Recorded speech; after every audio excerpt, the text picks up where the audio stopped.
बिस्मिल्लाहिर्रहमानिर्रहीम, अस्सलाम वालेकुम नाज़रीन। आप लाइव प्रोग्राम देख रहे हैं। मैं इमरान खान हूँ। वज़ीर-ए-आज़म पाकिस्तान ने आज अपनी पार्टी के तर्जुमानों से मुलाकात की और उनको ये कहा कि पीडीएम जो है वो अपनी मौत आप मर रही है। क्या उनका ये सोचना ठीक है? ये खुशफहमी भी हो सकती है और हकीकत भी हो सकती है। इस पर हम बात करेंगे। क्या पीडीएम लॉन्ग मार्च के लिए अवाम को राज़ी कर देगी? एक बड़ा सवाल है, क्योंकि उसमें अवाम की बहुत बड़ी तादाद चाहिए होगी और पूरे पाकिस्तान से लॉन्ग मार्च का एक असर होना पड़ेगा। पीपल्स पार्टी की सिंध में हुकूमत है, वहाँ पे वो हमेशा जब भी कोई एक मूव बनाने की कोशिश करते हैं तो कुछ हद तक कामयाब होते हैं। पंजाब में जो है PMLN है, क्या वो एक मोमेंटम बना पाएगी? बड़ा सवाल है। और मौसम की शिद्दत जो है वो पीडीएम को किस लेवल तक मुतासिर कर रही है। दूसरा, वज़ीर-ए-आज़म पाकिस्तान ने आज क्लेम किया है, उस क्लेम के ऊपर भी बात करेंगे। वो ये कह रहे हैं कि हमारे दौर के अंदर क्योंकि हमने इदारों पे दबाव नहीं डाला, उनको छेड़ा नहीं, लिहाजा यहाँ पे रिकवरीज बहुत बड़ी बड़ी हो रही हैं, चाहे एंटी करप्शन पंजाब में हो रही हो, चाहे नैब के अंदर हो रही हो। उन्होंने फिगर्स दिए, उन फिगर्स की रोशनी में बात करेंगे और डिटेल के साथ बात करेंगे। मेरे साथ जो मेहमान मौजूद हैं, जरताज गुल वजीर साहब, स्टेट मिनिस्टर हैं पाकिस्तान तहरीक इंसाफ की, बहुत शुक्रिया आपका ज्वाइन करने के लिए। अली मूसा गिलानी साहब पाकिस्तान पीपल्स पार्टी से ज्वाइन कर रहे हैं। सेनेटर निहाल हाशमी साहब PMLN से आज के प्रोग्राम में ज्वाइन कर रहे हैं, आपका भी बहुत शुक्रिया। निहाल भाई, सबसे पहले तो प्राइम मिनिस्टर ऑफ पाकिस्तान तो बड़े क्लियर हैं, वो कह रहे हैं जी पीडीएम फारिग हो चुकी है और अब जो है वो उन्होंने अपने तर्जुमानों से ये कहा कि अटैक, अब तुम्हारी बारी है, इनके ऊपर अटैक करो। तो आपको क्या लगता है, वाकई पीडीएम फारिग हो गई? प्राइम मिनिस्टर की असेसमेंट ठीक है? बिस्मिल्लाहिर्रहमानिर्रहीम। इमरान, इस बात से मुझे बड़ी हंसी आ रही थी जब आपको मैं सुन रहा था कि अगर पीडीएम फारिग हो गई है तो फिर अटैक किस पे कर रहे हैं वो? अगर पीडीएम फारिग हो रही है तो डिस्कस किसको कर रहे हैं वो? अगर पीडीएम फारिग हो गई है तो खौफजदा किससे हैं वो? अगर पीडीएम फारिग हो गई है तो अपने लोगों को किसके पीछे लगा दिया है? दरअसल इमरान खान साहब फारिग हो चुके हैं तमाम चीजों से, मां सिवा इसके कि पीडीएम उनके हवास पे तारी हो चुकी है और पीडीएम उनको उठते बैठते सोते जागते हर चीज में पीडीएम नजर आती है और एक लफ्ज आता है एनआरओ नजर आता है।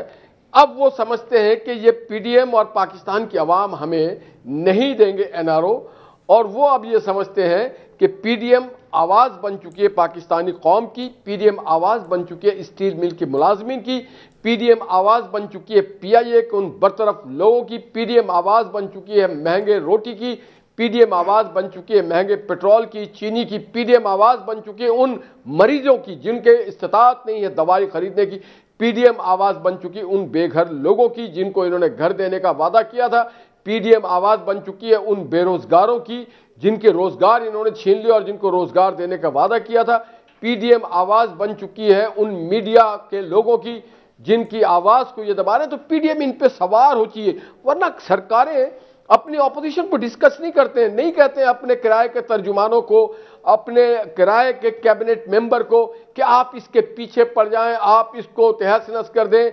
आप हर वक्त इसी काम, सारे वजीरों को, कैबिनेट को, मिनिस्टर को, जो भी है जैसे भी है सिलेक्टेड, सब वो एक ही काम पे लगाया हुआ पीडीएम। और कल जब आपने देखा होगा भावलपुर में, बावजूद इसके कि उन्होंने बड़े कंटेनर लगाए हुए थे, बड़े रास्ते घेरे थे, सरकारी वसाइल इस्तेमाल किए थे, पीडीएम के रैली को नाकाम, छोटा सा शहर है भावलपुर मगर पूरा शहर उमड़ आया। तो वो देख करके इनको ख्वाब आता है, ये डर जाते हैं पीडीएम के नाम से, ये मरियम नवाज के नाम से इनको ख्वाब, डर जाते हैं ये। इनमें कल मरियम नवाज साहब ने कहा कि सारे फंड जो है वो लाहौर में लगाए गए हैं। मरियम नवाज साहबा ये शिकवा किससे कर रही थी कल? वैसे ये बड़ा मुझे इंटरेस्टिंग स्टेटमेंट जो लगा वो ये लगा कि फंड सारे लाहौर में लगा दिए गए हैं। ये शिकवा मरियम नवाज साहबा ने किससे किया? वो तो जिन्होंने लाहौर में फंड लगाए वो तो बेचारे जेल में किया है। वो शिकवा किया है जमान पार्क से कि उस जमान पार्क में जहां इमरान खान साहब के मकान को तोड़ के दोबारा मकान बनाया गया, उस जगह पे शिकवा किया जा रहा था। 25 करोड़ 50 करोड़ लगा दिया होगा, 1 अरब लगा दिया होगा। मैं पंजाब के बजट की बात कर रहा हूं। नहीं, आप देखिए 500 अरब तो नहीं लगा दिया ना घर के ऊपर। ये शिकवा उनसे था। देखिए, जो साउथ पंजाब में हमारे दौर में काम हुआ है, मेट्रो बस से लेकर के बड़े बड़े पुल, सड़कें, मोटरवे, वो तो यूसुफ रज़ा गिलानी साहब ने बनाया। कॉलेज, यूनिवर्सिटीज देखिए, यूनिवर्सिटीज, मोटरवे, यूनिवर्सिटीज, जरी यूनिवर्सिटीज, जरी कॉलेज, अस्पताल, स्टेट ऑफ द आर्ट किस्म की चीजें बनाई गई। तो फिर गिला किससे कर रही थी वो फिर गिला किससे कर रही थी कि लगा दिए गए वसाइल? लाहौर का तो गिला कर रही थी। लाहौर का तो जो बेड़ा गर्क पिछले 2 साल में हुआ है, 1 मिनट सर, लाहौर का तो बेड़ा गर्क पिछले 2 साल में हुआ है। हमें तो सिर्फ शहबाज शरीफ साहब के दौर में लगा कि लाहौर पे पैसा लग रहा है। बुज़दार साहब ने तो लाहौरियों को शुक्रिया का मौका नहीं दिया। ये पैसा, ये तंजिया गुफ्तगू था कि ये पैसा कहां गया जो लाहौर पे आपने लगाया। कूड़ा करकट भर चुके हैं, आपसे मेट्रो चल नहीं रहा, आपसे ऑरेंज स्टेट आप मेट्रो की किराया बढ़ाते जा रहे हैं, आप अस्पतालों में लोगों को दवाइयां मुफ्त नहीं दे रहे हैं, आप दवाइयां अब लोगों को खरीदना पड़ता है। नहीं, लेकिन जनूबी पंजाब सर, एक मिनट रुकेंगे, मैं सर रुकेंगे। अली मूसा साहब, मामला यह है कि ये गिला जो है जनूबी पंजाब के लोगों का बना है। यूसुफ रज़ा गिलानी साहब तरक्याती प्रोजेक्ट लेकर जाते थे और फिर वो ये कहते थे कि देखो मैं जनूबी पंजाब की आवाज़ को सुन रहा हूं। और शहबाज शरीफ साहब से हमेशा पीपल्स पार्टी ने शिकायत की कि जनाब जनूबी पंजाब को हमेशा नज़रअंदाज किया जाता है और पैसा शिफ्ट हो जाता है सेंट्रल पंजाब पे, स्पेशली लाहौर पे। आज मरियम नवाज ये भी बात तस्लीम कर रही हैं, तो ये आपकी पीपल्स पार्टी की कितनी बड़ी कामयाबी है? देखें, सबसे पहले तो मैं इमरान, आपको जो शुरू में आपने कहा कि इन्होंने अपने मीडिया स्पोक्स पर्सन्स को बोला है कि अटैक, इन्होंने उनको भी अटैक के लिए बोला है और इन्होंने इस्लामाबाद पुलिस को भी बोला है कि अटैक, जो नजर आए उस पर अटैक कर दिया जाए, चाहे वो बेगुनाह है, वो जो भी है, उसको सुनवाई ना दिया जाए, अटैक कर दिया जाए। इनकी पॉलिसी सिर्फ ये है अटैक की, और सब्सटेंशियल कोई काम इन्होंने 2.5 साल में नहीं किया। काश कि ये 2.5 साल में कोई वो हदफ अचीव कर लेते जो इन्होंने वादे किए थे, तो आज पीडीएम जो है वो फॉर्म भी ना होती और हम इनको टाइम ये इनका काम करने देते, लोग हमारे साथ आते ही ना। लोगों के कहने पर हम निकले हैं। और जो साउथ पंजाब की आप बात कर रहे हैं, बिल्कुल साउथ पंजाब में सिर्फ और सिर्फ मैं बहुत कैटेगोरिकली ये बात करूंगा कि पीपल्स पार्टी के दौर में साउथ पंजाब में बहुत काम हुआ। जो मुल्तान फैसलाबाद मोटरवे बनी वो भी यूसुफ रज़ा गिलानी साहब ने बनाई, और मुल्तान इंटरनेशनल एयरपोर्ट भी यूसुफ रज़ा गिलानी साहब ने बनाया। उसके बाद जितने भी मुल्तान के पुल, हेड मोहम्मद वाला पे ब्रिज, उच्च शरीफ पर ब्रिज बना, चाचना शरीफ पर ब्रिज बना, वो तमाम जितने भी साउथ पंजाब को जो कनेक्टिविटी की वो पीपल्स पार्टी ने की। और हमारा बेशक पर चाहे वो मुस्लिम लीग नून है और या इस वक्त पीटीआई भी है, तो हमारा उनके साथ ये गिला ज़रूर रहा है। और दुख की बात यह है कि साउथ पंजाब को हमेशा ये लोग इस्तेमाल करते हैं, जो भी हुकूमत में आने लगता है। जैसे कि एक ये साउथ पंजाब की इन्होंने पार्टी फॉर्म की, मुझे तो उसका नाम भी भूल गया है, ये 5-7 MNAs को बुलाया गया और चार्टर साइन किया गया कि जी आप हमारे साथ शामिल हों। इसको ये इस्तेमाल किया जाता है, इसको यूज़ किया जाता है, लेकिन अवाम जो है उनको अब पता लग चुका है कि साउथ पंजाब के लोग जो है। अली मूसा, मुझे बताएं, पीडीएम टूट गई सर? पीडीएम टूट गई? ये आपकी ख्वाहिश हो सकती है, लेकिन इसमें हकीकत कुछ भी नहीं है। ये काफी लोगों की ख्वाहिश होगी, लेकिन पीडीएम जो है वो पीडीएम टूटने का मतलब है कि अवाम टूट गई है। वो लोग टूट गए हैं जिनके पास बिल देने के पैसे नहीं है बिजली के, जो अगर बिजली के बिल देते हैं तो वो अपनी गाड़ियों में उस महीने पेट्रोल नहीं डलवा सकते, अपने बच्चों की फीस नहीं दे सकते। अगर पीडीएम टूटती है तो ये वो अवाम टूटेगी जो वो तबका है जो आज इस दौर के अंदर 2 वक्त की रोटी कमाना मुश्किल हो गई है। इसमें जरा थोड़ा सा अगर आप इसकी कंफ्यूजन दूर करें ना, आप अब इसका डायरेक्शन का पता नहीं है ना। पीपल्स पार्टी जो है वो किसी और तरीके से चीजों को देख रही है, पीएमएलएन किसी और तरीके से देख रही है, फजलुर रहमान साहब कुछ और कहना चाहते हैं, उनका अपना एक और गुस्से वाला एजेंडा है। यानी जब बहुत सारे लोगों ने अलग अलग मंजिल पे जाना हो, उनकी टारगेट्स अलग अलग हों, तो इकट्ठा चलना कुछ मुश्किल हो जाता है। अगर मजबूरन चल भी रहे हों मैं इमरान, तो वो तवक्को नहीं की जा सकती। ये सवाल ये बार बार उठाया जाता है। इमरान, मुझे आप 1 मिनट देंगे तो मैं आपको बता दूं कि मजबूरियां जो है ना वो हुकूमतों की होती हैं और हुकूमतों की इत्तेहादियों की होती हैं। ऑपोजिशन की कोई मजबूरी नहीं होती। हम लोग तमाम जितने भी ऑपोजिशन के, पीपल्स पार्टी की मैं बात कर सकता हूं, हम लोग तमाम हमारे जितने भी लीडर्स हैं, हम इस मुल्क के अंदर हैं। हम लोग केसेस फेस कर रहे हैं, पीएमएलएन केसेस फेस कर रही है, ख्वाजा साहब को इन्होंने उठाया है, तमाम ऑपोजिशन की जमातें यहां पर मौजूद हैं और हम लोग यहीं पर हैं। तो हमारी तो कोई मजबूरियां नहीं है। हमारा हदफ सिर्फ एक है और वो इस नालायक और नाअहल हुकूमत से अवाम को रिलीफ दिलवाना है, अवाम को छुटकारा देना है। तो हमारा हदफ अचीव करने के लिए जाहिर बात है, पीडीएम एक पार्टी तो नहीं है, उस पर तमाम पार्टीज के सरबराहान बैठते हैं और हर किसी का अपना मौकफ होता है और हम कंसेंसस बिल्ड करते हैं। जैसे कि अभी लास्ट मीटिंग हुई, उसमें पीपल्स पार्टी ने अपनी सीसी की मीटिंग का फैसला किया, हमने अपने पॉइंट ऑफ व्यू दिए, मुस्लिम लीग नून ने अपने पॉइंट ऑफ व्यू दिए, JUIF ने अपनी बात की। लेकिन ये डेमोक्रेसी में यही होता है, डेमोक्रेसी में यही होता है जो आपने किया, अपनी पार्टी से मुशावरत की और पार्टी का फैसला सुनाया। और लेकिन यहाँ सारी पार्टियों ने सुनाया और सारी पार्टियों ने ये नहीं किया ना, सारी पार्टियों ने ये नहीं किया, कुछ ने अपना घर का फैसला पूरी पार्टी को सुना दिया और उस पर मुसल्लत कर दिया। हर पार्टी के अंदर भी तो डेमोक्रेसी नहीं है ना। मैं जरताज गुल वजीर साहब, पीडीएम टूट गई, ये आपकी ख्वाहिश हो सकती है, वो ये कह रहे हैं कि पीडीएम वो वही है और वो अपना काम भी करेगी। थैंक यू खान साहब, thank you for inviting me. I hope कि आप मुझे भी टाइम देंगे, क्योंकि नवाज और जरदारी भाई भाई बन गए और बिलावल और मरियम बहन भाई बन गए, जिन्होंने एक दूसरे को सड़कों पे घसीटना था तो बहन भाई का रोल करते करते चूंकि दो तर्जमान बैठे हुए हैं, वो भाई भाई का किरदार अदा कर रहे हैं, तो लिहाजा गवर्नमेंट ने, चूंकि मैं अकेली हूँ, मैंने जवाब देना है। जी जवाब देने आप। पहले तो मैं यहाँ से शुरू करूँ कि PMLN के स्पोक्स पर्सन ने फरमाया कि जी किराए के तर्जमान, कितनी कमाल हुकूमत है, कैसा जिदार प्राइम मिनिस्टर है, कैसा ईमानदार प्राइम मिनिस्टर है, जिसके ऊपर 1 रुपए की कदगन नहीं है, और उसको हुकूमत के कैबिनेट मिनिस्टर भी प्रोटेक्ट करते हैं, स्पोक्स पर्सन भी मिल जाता है, और किराए के लोग भी चाहते हैं कि हम प्राइम मिनिस्टर इमरान खान के स्पोक्स पर्सन बने। जहाँ तक इनकी अपनी पार्टी है, इनकी अपनी पार्टी जो कि 3 दफ़ा का वज़ीर आज़म रहा है, वो वज़ीर आज़म जो दूसरे मुल्कों में असाइलम तलाश करने की कोशिश कर रहा है, एब्सकॉन्डर है और सर्टिफाइड भगोड़ा बन गया है, और अल्ताफ़ भाई बन के अपनी ही मुल्क के इदारों के ऊपर कदगन लगाता है, वो शख्स और उनकी बेटी उनके दरबारी, उनके पटवारी और उनके कनीज़ें जो पेड कंटेंट है उसको ये लोग प्रोटेक्ट करते हैं। करप्शन बचाओ, अबू बचाओ, और एक नालायक बदज़बान खातून जिसने सियासत में अपने वालिद के नक्शे कदम पे चलकर गाली गलोच की, और उन ख़वातीन को भी करैक्टर असैसिनेशन की जो उनके वालिद मोहतरम मेरे भाई मूसा गिलानी की जो लीडर बेनज़ीर भुट्टो साहिबा, उनकी भी करैक्टर असैसिनेशन कर रहे होते हैं। एनी आओ, चूँकि अब ये भाई भाई बन गए, तो लिहाजा एक ऐसी नालायक बदज़बान खातून जिसकी अपनी कोई पॉलिटिकल स्ट्रगल नहीं है, जिसकी जो काउंसलर भी नहीं बन सकती, जो कि एक अनइलेक्टेड खातून है, अभी जो है उसकी अपनी ससुराल तक में इज्जत तो कोई है नहीं, उनके निजी बातों में ना आ जाए, निजी बातों में ना आ जाए, इस्तीफों को निजी घर वाली बातें निजी बातों में ना जाए। नहीं, ये घर वाली बात नहीं है, ये कल का बावलपुर की ज़बान के आपको बता रही हूँ।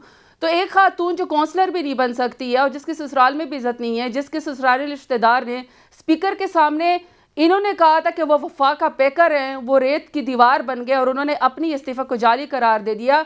ये ज़बरदस्ती पाकिस्तान के ऊपर थोपना चाहते हैं और फरमाते हैं कि जी हम उनसे जो है वो खाइफ हैं। ठीक है, अगर खाइफ रहने का आप लोगों को शौक है कि आप कहेंगे कि हम उनसे खाइफ हैं, तो ज़रा PDM का बयानिया कर लें। पहले इनका बयानिया था कि बलूचिस्तान को अलग कर दो, पहले इनका बयानिया था PDM का कि जी अफगानिस्तान और पाकिस्तान में कोई बाढ़ नहीं होनी चाहिए, कायदे आज़म रहमतुल्लाह अलैह के मज़ार पे नाचना जो है जायज़ है, पंजाबियों ने मिल के जो है वो गद्दारी की है और सिखों से और उनसे मिल के इसी तरीके से जो इदारों को मिलान करते। अब जो इनका बयानिया है, जो कल इन्होंने एक बावलपुर के अंदर एक जलसे निकाली है, बावलपुर के बयानिया में खुद मौलाना फजल रहमान के साइड पे ये खातून खड़ी होती है, और मौलाना फजल रहमान साहब जो अपने साथ मौलाना लिखवाते हैं, इदारों के ऊपर कदगन लगाते लगाते, और अली अमीन गंडापुर से हारने के बाद इस कदर फ्रस्ट्रेटेड है और इस जाली हुकूमत से और इस जाली पार्लियामेंट से, वो खुद प्रेसिडेंट के उम्मीदवार थे जो वहाँ से हार गए, अब आके फरमाते हैं कि जी बनी गाला को फलानी चीज़ को रेगुलराइज करो। ये उनके शायान शान नहीं है अपने साथ मौलाना कहलाना, और ऐसी ख़वातीन को जो घरेलू ख़वातीन हैं उनको ऊपर कदगन लगाना, इस तरह की ज़बान इस्तेमाल करना। और मेरे भाई साहब यहाँ पे बैठे हुए हैं, मेरे ख्याल में जातियात के ऊपर अपोजिशन को भी नहीं जाना चाहिए और जातियात में किसी को भी पाकिस्तान की पॉलिटिक्स में नहीं जाना चाहिए।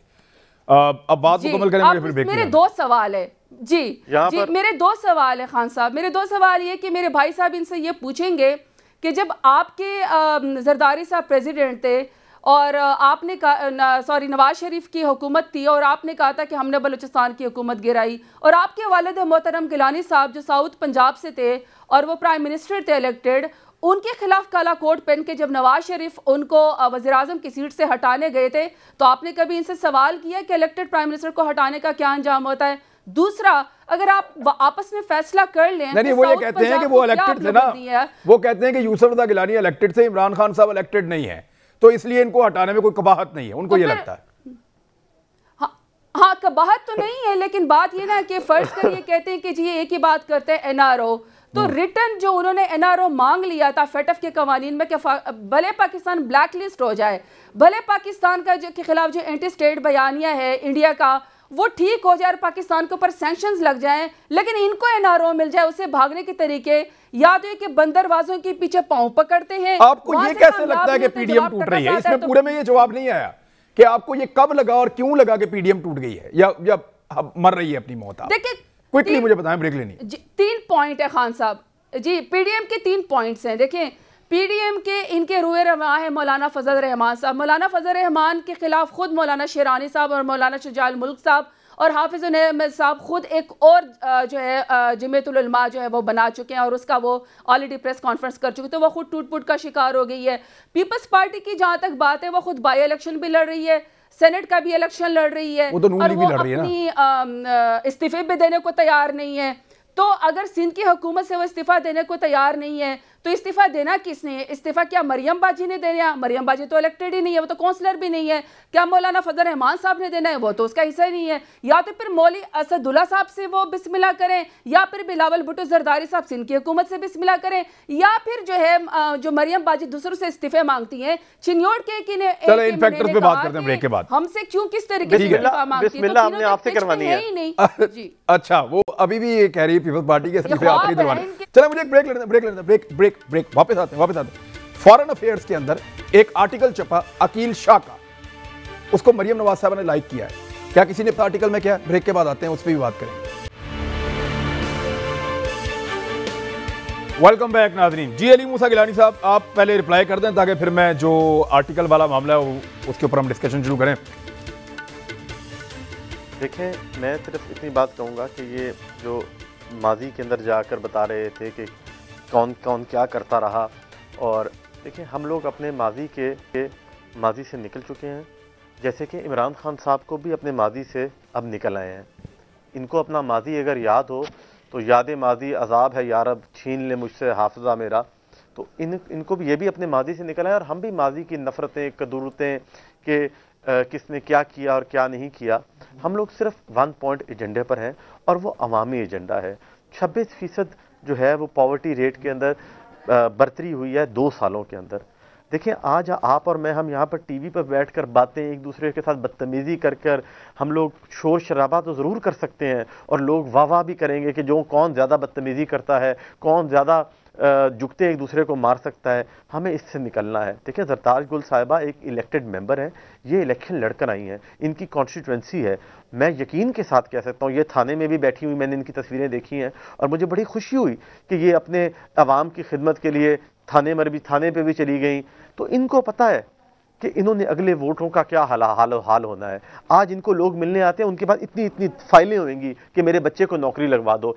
यकीन माने कि प्राइवेट मिलों के अंदर भी मजदूरियां नहीं है, और यहाँ पर टीवी पर आकर ये लोग बोलते हैं कि मजदूर नहीं मिलते हमें मजदूरी के लिए। कंस्ट्रक्शन इंडस्ट्री बूम कर गई है, हमारा करंट अकाउंट डेफिसिट जो है वो ख़त्म हो गया है, हम सरप्लस में चले गए हैं, एक्सचेंज रेट हमारा बेहतर हो गया है। क्या बातें यहाँ पर कर रहे हैं? जो लोग अवाम की नब्ज को समझते हैं, जो पब्लिक पल्स को समझते हैं, उनको पता है कि द गेम इज ओवर। इनके लिए गेम ओवर हो चुकी है। जो लोग शीशे के घरों में रहते हैं वो दूसरों के घरों पर पत्थर नहीं फेंक सकते, ये लोग लोगों के घरों पर पत्थर फेंकते हैं। यहाँ पर हम टीवी पर बैठकर सब अच्छे की बातें करते हैं, हमें निकलना होगा। और मैं इनको आज भी बता रहा हूं कि अगर इमरान खान साहब जो वो कहते थे कि वो ऑनरेबल आदमी है, अगर उनके अंदर ऑनर है, उनके अंदर अगर वो अपने आप को ये समझते हैं कि मैं इमरान खान हूं और मैं एक गैरतमंद पठान हूं, तो उसको तो अपनी गैरत की खातिर इस्तीफा दे देना चाहिए कि यार मैंने तो कहा था कि बिजली का बिल बढ़ेगा तो ये करप्शन है, 1 करोड़ नौकरियां दे दूंगा मैं, 50 लाख घर। 2.5 साल हो गए हैं, हुकूमत 2.5 साल ही होती है इमरान, हमने भी हुकूमतें की हुई हैं, 2.5-3 साल ही हुकूमत है, उसके बाद तो तरले पे काम चल रहा होता है। ये तो इस वक्त तरले पे चल रहे हैं। इस वक्त तो वजीर आजम हाउस के जो वेटर हैं उनकी भी आंखें चेंज हो चुकी हैं कि ये जाने वाले हैं। इस वक्त ये हालात है वहां पर। तो आप बेहतर जानते हैं वजीर आजम हाउस का कोई ख्याल नहीं है। ठीक है, मैं जरा निहाल हाशमी साहब से। निहाल हाशमी साहब, ये जो आर्टिकल मरियम नवाज ने लाइक फरमाया, आपको पता है इसका पहला जुमला क्या है? इसका पहला जुमला ये है कि पाकिस्तान की फौज ताकत के हुसूल के लिए भारत के साथ एक दुश्मनी बनाकर रखती है और पाकिस्तान की फौज कभी भी भारत पर बालादस्ती किसी भी मैदान जंग में हासिल नहीं कर सकी है। सर ये था पहला जुमला सर उस चीज़ के ऊपर, यानी कि कौन सा नज़रिया आपका सर, किस तरफ चल पड़े हैं? यानी कोई भी फौज के खिलाफ कुछ भी कहेगा उसको लाइक कर देंगे आप लोग? देखिए जी, अव्वल तो मैंने ये आर्टिकल देखा नहीं है और मेरे इल्म में नहीं है, और मैं एक सियासी आदमी हूँ। मैं अस्करी दिफाई तजियाकार तो हूँ नहीं कि मैं दिफात के ऊपर बात कर सकूँ। आप मुझसे सियासी सवालात करेंगे, मैं आपको सियासी जवाब दूंगा। नहीं, लेकिन आप सियासतदान है ना सर, आपको ये तो पता होना चाहिए क्या करना है और क्या नहीं करना।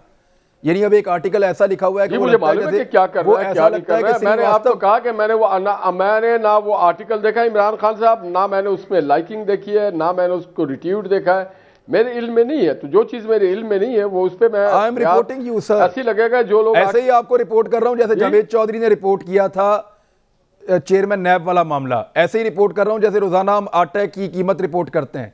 ऐसे ही रिपोर्ट कर रहा हूं जैसे रोजाना हम महंगाई को रिपोर्ट करते हैं। देखिए जी, वैसे मैं आपको बता रहा हूं कि मरियम नवाज, आप यकीन कीजिए कि मरियम नवाज ने उसको लाइक किया है। ओक्लाहोमा यूनिवर्सिटी में एसोसिएट प्रोफेसर है अकील शाह, उसने ये आर्टिकल लिखा है और इसको मरियम नवाज साहबा ने लाइक किया है। और इस आर्टिकल के अंदर सरासर वही सारा कुछ है जो भारतीय फौज या भारत का श्रीवास्तव ग्रुप पाकिस्तान के ऊपर इल्जामात लगाता है और पाकिस्तान की फौज के ऊपर अटैक करता है। मैं एक बात तो जानता हूं कि मरियम नवाज और उनके वालिद साहब जो थे वो पाकिस्तान के फौज को मजबूत करने के लिए पाकिस्तान को जौहरी कुव्वत बनाए, बावजूद उसके कि उसी अमेरिका के सदर ने 6 फोन किया था, उसी नवाज शरीफ ने JF-17 थंडर भी लाया, मिसाइल। लेकिन डॉन लीक्स भी इन्हीं दोनों के खाते में पड़ा था बाद में, याद है? अपने फौज की हौसला अफजाई भी करते थे, हर मैदान अमल में जाते थे और दिफाई जो कुव्वत है पाकिस्तान की उसको सबसे ज्यादा बढ़ाया। तो मैं ये समझता हूं कि मरियम नवाज के बाप ने पाकिस्तान की दिफाई जो कुव्वत थी उसको बढ़ाने में अपना भरपूर किरदार अदा किया है और करते रहेंगे, क्योंकि हमारी जो दिफाई सलाहियत है वो मजबूत रहना चाहिए और वो हम अपनी फौज की जो भी जायज उनकी जरूरियात होती है उसको हम पूरा करते थे, पूरा करते हैं और पूरा करते रहेंगे। अच्छा, तो मैं अब ये जब माजी में सलीम मांडी वाला ने एक स्टेटमेंट दिया है, जब मैं माजी में देखता हूं तो देखता हूं कि नवाज शरीफ के दौर में जितने फौज पाकिस्तान को मजबूत किया गया है, इससे पहले इतनी ज्यादा मजबूत नहीं किया गया था कभी भी। ठीक है, अब नैब किसी के नहीं है, उसे लगाम देना पड़ेगी, डेप्यूटी चेयरमैन सेनेट कह रहे हैं। तो नैब तो वाकई इंडिपेंडेंट इदारा है, वो किसी के कंट्रोल में कैसे हो सकता है? और उसको लगाम दी तो वो तो इदारा ही खत्म हो जाएगा। यानी ये कहना क्या चाह रहे हैं डेप्यूटी चेयरमैन सेनेट? अब लगाम नैब को कैसे डाली जा सकती है? और जरताज गुल वजीर साहब, ये नैब को लगाम डालनी है जी, बताएं कैसे डालेंगे आप लोग? अच्छा खान साहब, मैं ज़रा पहले ये आपने ये जो associate professor of south Asian politics में जो लिखते हैं अकील शाह साहब, ज़रा मैं इनके बारे में बात करना चाहती हूँ। पहले आपने बड़ा ज़बरदस्त ये चीज़ सामने लेकर आए और आप पहले भी इसके बारे में बात कर चुके हैं। मैंने आपकी वीलॉग देखे हुए हैं। हर मुहिब वतन पाकिस्तानी, चाहे वो मीडिया से ताल्लुक़ रखता हो, चाहे वो पार्लियामेंटेरियन हो, चाहे सिविलियन हो, सबको पता है कि हमारी फ़ौज दुनिया की ताकतवर तरीन फ़ौज है। ये पाकिस्तान के साथ खड़ी है, तमाम हुकूमतों के साथ खड़ी है। खुदा न ख्वास्ता अगर आप पाक आर्मी के ऊपर या हमारे इंटेलिजेंस इदारों के ऊपर कदगन लगाते हैं या आप उनको मिलाइन करते हैं तो आप बेसिकली पाकिस्तान को डिस्टेबलाइज करते हैं, पाकिस्तान की स्टेट को। हुकूमतें आती जाती रहती हैं लेकिन स्टेट पाकिस्तान की सॉवरन है और उसके पीछे पाकिस्तान आर्मी खड़ी है। जो हमारी फ़ौजों पे, जो हमारी फ़ौज ने 70,000 से ज़्यादा, और इसमें सिविलियन भी शामिल हैं, मस्जिदों में हम शहीद हुए, स्कूलों में हम शहीद हुए, बॉर्डर पे हम लोग शहीद हुए। ये कोई ढकी छुपी बात नहीं कि पाकिस्तान आर्मी ही है जो पाकिस्तान को प्रोटेक्ट करती है। ये अकील शाह नामी समेत इस तरह के बहुत सारे लोग डिस इंफॉर्मेशन लैब EU ने और इस तरीके से हमारी अपनी हुकूमत ने बहुत सारे जो ये चीज़ें को कैटर किया है कि तकरीबन पिछले 15 साल से 20 साल से इंडियन हुकूमतें इजराइल के साथ मिलके और सो कॉल्ड इंटेलेक्चुअल जो पाकिस्तान से बाहर बैठे हुए कहते अपने आप को पाकिस्तानी है, ऐसे आर्टिकल लिखते हैं जो पाकिस्तान के इदारों को, जर्नलों को, पाकिस्तान की स्टेट को, क्योंकि उनका मकसद क्या है? इंडिया का मकसद ये कि पाकिस्तान की आर्मी को कमज़ोर किया जाए ताकि पाकिस्तान को कमज़ोर किया जाए। इसी तरीके से इस तरह के जो सो कॉल्ड इंटेलेक्चुअल्स हैं ये क्या करते हैं कि बाहर के मुल्कों से कोई ये पैसे लेते हैं, यहाँ पाकिस्तान में इनको कोई पूछता नहीं है, साउथ एशिया की ओर जाके ये पाकिस्तान के बारे में एनालिटिकल बातें करते हैं, इनको पैसे मिलते हैं इन लोगों को। देखें, अगर उसको कोई पाकिस्तान का सो कॉल्ड लीडर लाइक करता है, जब आप पाकिस्तान के इदारों के ऊपर कदगन लगाते हैं, पाकिस्तान आर्मी को बुरा कहते हैं, तो फिर आप एंटी पाकिस्तान बयानियों को ही प्रोवोक कर रहे हैं, आप एंटी पाकिस्तान बयानी के साथ खड़े हैं। मेरे ख्याल में कि there should be a line now. अब हमें जो सिर्फ एक्सटर्नल थ्रेट नहीं है, पाकिस्तान को जो इंटरनल थ्रेट है, जो इस तरह के सो कॉल्ड इंटेलेक्चुअल्स हैं, जिसमें हुसैन हक्कानी भी खड़ा है, जिसमें 5-6 और पाकिस्तान के भी राइटर्स खड़े हैं, जो धड़ाधड़ पाकिस्तान को बार बार कहते हैं कि पाकिस्तान फेलियर है, पाकिस्तान आर्मी जी इंटरफेरेंस करती है, पाकिस्तान आर्मी फेलियर है। हालांकि पाकिस्तान आर्मी ने जितनी कुर्बानियां दी हैं, मैं एक ऑब्जर्वेशन भी है, और ये मेरे ख्याल में सबको इत्तेफाक करना चाहिए, पाकिस्तान की फौज को जितना पॉलिटिकली गंदा इस अपोजिशन ने किया है, या जितनी तनकीद इन्होंने की है, जी बिल्कुल, इससे पहले कोई कर नहीं पाया, इससे पहले कोई कर नहीं पाया। नहीं, इमरान खान तो किसी को इतनी जरूरत नहीं हुई। नहीं, यहाँ पे आप जरा रिकॉर्ड ठीक कर ले। इमरान खान साहब ने हिंदुस्तान में जाकर के पाकिस्तानी अफवाज के खिलाफ बात की है। इमरान खान साहब ने इंग्लैंड में जाके बात की, 23 ऑन रिकॉर्ड उनके बाद है स्टेटमेंट जो है ना, निहाल हाशमी साहब देखें, वो पाकिस्तान के फौज पे और स्टेटमेंट बिल्कुल गलत हो सकते हैं, ठीक हो सकते हैं, लेकिन मैं जो बात कर रहा हूं कि एक कैंपेन के तहत उन्होंने करण थापा के साथ उन्होंने बात किया है, या ना बने, ये भागते क्यों हैं? अमेरिका में जो बैठ के बात किया, जनरल बाजवा, इमरान खान साहब ने सबसे ज्यादा पाकिस्तानी फौज को मिलाइन किया। यार आप तो फौज के खिलाफ है, क्या हो गया आपको? इमरान खान ने सबसे ज्यादा मिलाइन किया। जनरल साहब के खिलाफ हैं, आप जनरल बाजवा के खिलाफ है, क्या हो गया आपको? इमरान खान ने फौज को मिलाइन किया है। वो है ठीक है, लेकिन मैं आज की बात कर रहा हूं, जितनी फौज के ऊपर तनकीद अब हुई है अपोजिशन, कर रहा हूं कि इमरान खान आज ये चंद सालों की बात कर रहा हूं। अच्छा एक मिनट, क्या उसने ठीक किया था? एक मिनट, क्या इमरान खान, निहाल हाशमी साहब, क्या इमरान खान ने ठीक किया था? क्या ठीक किया था? क्या ठीक कहा था? गलत किया था। तो आप ठीक कर रहे हैं, आप ठीक कर रहे हैं, मुकदमा आप ठीक कर रहे हैं, वही चीज अब कर रहे हैं। हमने कोई गलत काम नहीं किया, हमने कौन सी ऐसी बात की? हम अगर मुशर्रफ की बात करते हैं, ताले आजमाओ की बात करते हैं, हम यहिया खान की बात करते हैं, तो आप जनरल बाजवा की बात करते हैं, आप जनरल फैज हमीद की बात करते हैं, आप मौजूदा ISL के सेटअप की बात करते हैं, आप मौजूदा फौज की बात करते हैं। यार क्या बात करते हैं? चलें, यही बात जो पीपल्स पार्टी नहीं कर रही है, वही बात आप करते हैं। मुशर्रफ की बात करते हैं, ये खान की बात करते हैं। आप जब ये बात करेंगे तो आपको ये जानना पड़ेगा, सबसे पहले आप देखें कि मौजूदा हुकूमत के सरबराह ने क्या बात की। निहाल हाशमी साहब, आप लोगों ने उछलते कूदते हुए जाके इसी आर्मी चीफ को एक्सटेंशन दिया, आप लोगों ने क्या बातें की? निहाल हाशमी साहब में जाके उन्होंने ईरान में जाके कहा कि आपने एक्सटेंशन दिया आर्मी चीफ को, ट्रेनिंग देता रहा है। इसी ईरान में जाकर के उन्होंने कहा कि हमने माजी में हमारी यार एक मिनट, साहब आपने खुद कहा कि ये आर्मी चीफ कसूरवार हैं हर बुराई के लिए, अभी कल ही कहा है, परसों आपने कहा यही जिम्मेदार है हर बुरी चीज के लिए इस पाकिस्तान के लिए, और इनको एक्सटेंशन देने के लिए आप जिम्मेदार हैं, क्योंकि आप लोगों ने मिठाइयां खा खा के इनको एक्सटेंशन दी थी। तो सर अपनी जिम्मेदारी या तो आप एक तरफ खड़े हो जाए ना, कभी आप कहते हैं फौज के साथ हैं, फिर जलसों में जाकर उनको गाली देते हैं, टॉक शो में आके कुछ और कहते हैं। एक ब्रेक ले लें, खान साहब ने एक दावा किया, उस पर बात करते हैं ब्रेक के बाद। वेलकम बैक नाज़रीन। एक फैक्ट भी ऐड कर देता हूं कि जो आर्टिकल मरियम नवाज साहब ने लाइक किया है, उसी आर्टिकल में भी ये लिखा हुआ है कि इस मरतबा फौज को जो अपोजिशन ने उनके साथ कर दी है, फौज के साथ इतनी बुरी पहले कभी नहीं हुई, और फौज जो है वो बिल्कुल दीवार के साथ लग रही। ये उस आर्टिकल में लिखा हुआ है।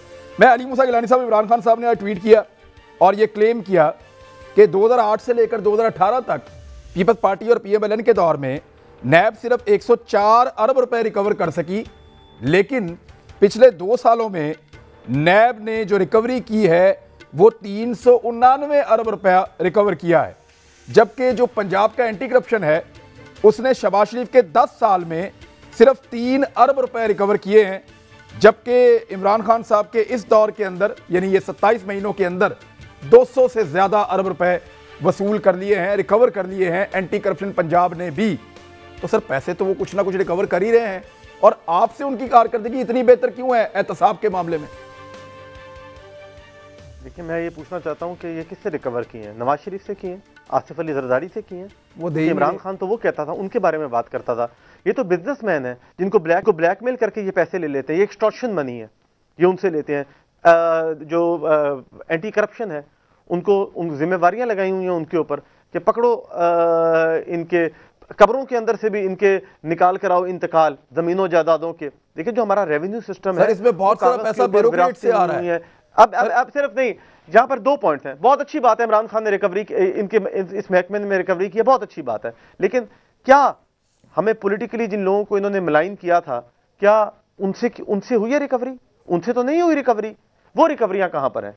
ये तो नैब के पास तो वो प्ली बार्गेन का नवाज शरीफ साहब को सजा हो गई है, उनको कहा गया कि पैसे वापस करो, और वो पाकिस्तान से बाहर चले गए इलाज करवाने के लिए। आए हैं वो पैसे आए हैं, वो पैसे आए हैं। अली आप बताएं कैसे ले पैसे वापस, कैसे ले? देखिए सर, कैसे बात सुने तो ये बता, क्योंकि वो केस अभी सब्जुडिस है हाई कोर्ट के अंदर।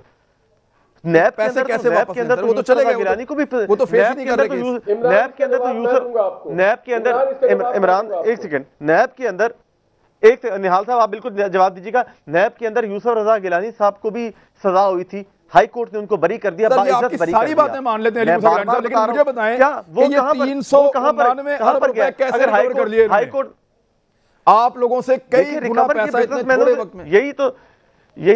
यही तो सलीम मांडवी वाले साहब ने, सलीम मांडवी वाला साहब ने बात जो कर रहे हैं कि नैब जो है वो एक्सटॉर्शन मनी ले रहा है, लोग बिजनेस नहीं करना चाह रहे हैं। नैब के जो एडिशनल डायरेक्टर्स हैं वो दफ्तरों के अंदर फोन करके मरात लेते हैं, वो सिफारिशें करते हैं। यहां पर वो ये कहते हैं कि पुलिस व किसी भी डीसी एसी को सिफारिश के लिए आपको लगता है 2 सालों में लोगों ने पाकिस्तान में इगवा बराए तावान दे दिया?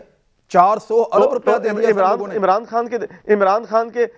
खान के दौर के अंदर बहुत ज्यादा करप्शन हो रही है, जो कि रिकवरियां हो रही है। इसका मतलब है इनको रोकना चाहिए। नहीं, ये सारे केस पुराने हैं। एंटी करप्शन है, ये किसको अंदर करती है? ये सारे केस पुराने नहीं है। एंटी करप्शन किसको पकड़ती है? एंटी करप्शन पकड़ती है पटवारी को, एंटी करप्शन पकड़ती है तहसीलदार को, एंटी करप्शन पकड़ती है SHO को, जो कि आज भी बाजार गर्म है यहाँ पर।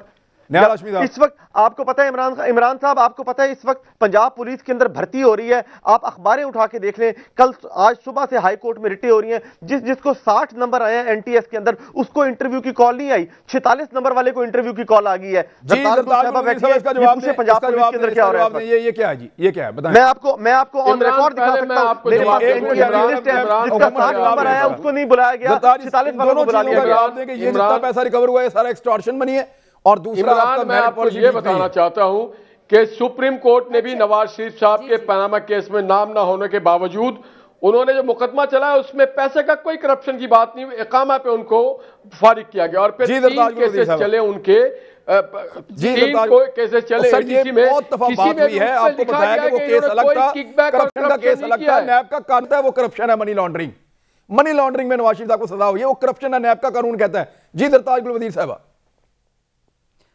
अच्छा खान साहब, पहले तो ये शेखी मारना है कि मनी लॉन्ड्रिंग में सजा नहीं हुई, नवाज शरीफ को इकामे पे सजा हुई है, तो ये कौन सी शेखी मारने वाली बात है या बड़े प्राइड की बात है? क्या आप मुल्क के 3 दफा के वज़ीर आज़म हो और आप दूसरे मुल्क के अंदर चपरासी का काम करते हो, चौकीदार का काम करते हो, तो लिहाजा ये तो कोई शेखी नहीं है। सेकेंड बात ये है कि जी प्लीज इनको चुप कराए, तरीका होता है हर बात का। दूसरी बात ये कि मूसा रजा गिलानी साहब को शायद ये बात पता नहीं, आप अपने कैसे चुप कराएंगे मोहतरमा? कि 12 अरब तो आप अपोजिशन को दबाएंगे। जी दरताज, वक्त खत्म हो रहा है कि जी वो जो अपोजिशन थी ना, जब आप हुकूमत थे, वो आप हुआ करते थे जब आप कहते थे कि हम जजों के ऊपर, उनके बच्चों के ऊपर जमीन तंग करते थे। ये तड़िया और लोहे की चीजें आप क्या करते थे? आपका काम है, हमारा काम नहीं है। बदमाशी करना आपका काम है, वैसे काम नहीं करते हैं। वैसे बदमाशी तो आप पैर पकड़ रहे हैं, एलची भिजवा रहे हैं, नारो मांग रहे हैं, तो बदमाशी तो आपकी निकल गई है। आप जजों को गाह करते थे, आपने माफी मांगी है रिटर्न, आपने निहाल साहब आपने कोर्ट में माफी मांगी। ठीक है जी, वक्त खत्म हो गया मेरे पास, वक्त खत्म हो गया, लेकिन ये डाटा मैं जरूर लेके आऊंगा कि ये पैसा किन किन से रिकवर हुआ है। हम आपको बताएंगे कि एक्सटॉर्शन मनी था या कहां से कैसे रिकवर हुआ, इसका डाटा इकट्ठा करते हैं। अब तक इतने अपना ख्याल रखिएगा, अल्लाह हाफिज़।